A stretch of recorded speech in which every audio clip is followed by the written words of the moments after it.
Hi hello नमस्कार. इव्हिनिंगचा timing आहे. छान दिवाबत्ती झाली आणि दिवाबत्ती झाली ना की रोज तृषाला इथे स्टडीला बसवत असते मी. हे रुटीन ठरलेले आहेत कारण तीही फ्रेश असते, दिवाबत्ती झालेली असते, घरात वातावरण फ्रेश असतं.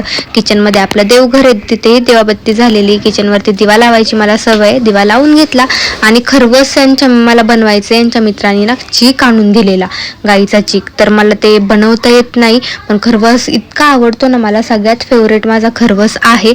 पण ते व्यवस्थित बनवता येत नाही. लास्ट टाइम एकदा मी बनवलं होतं, ट्राय केलं होतं, असंच कोणीतरी चीक दिला होता. तर त्याच्यात दूध जास्त झालं होतं माझ्याकडून कदाचित, त्याच्यामुळे तो असा एकदम असं छान वड्या नव्हत्या पडला, असं खूप मऊसूत असा लुचापुचा झाला होता. तर पण छान लागला, तरी पण मी तो खाल्ला. तर आता इथे वेस्ट जाण्यापेक्षा म्हणलं ते चीक फेकून देण्यापेक्षा आपण ट्राय करावं. गेल्या वेळेस जी चूक झाली होती ती सुधारून थोडंसं दूध कमी टाकून मी त्यात गुळ पावडर त्यात टाकून सगळं मस्त मिक्स करून घेते आणि बघू फायनली चीक कसा होतोय, जमतोय का. आणि तृषाचा पुढे छान स्टडी चालू होता, तिला मी काय स्टडी आहे तो सगळं समजावून सांगून बसवलं होतं. त्याच्यानंतर कुकर घेतला, कुकरमध्ये खाली पाणी टाकलं आणि त्याच्यानंतर ते डब्बे जे 2 होते ते लावून घेतले. जसं चुलतीने सांगितलं तसं मी केलेलं आहे, कारण मनाने नको म्हटलं काय उद्योग करायला.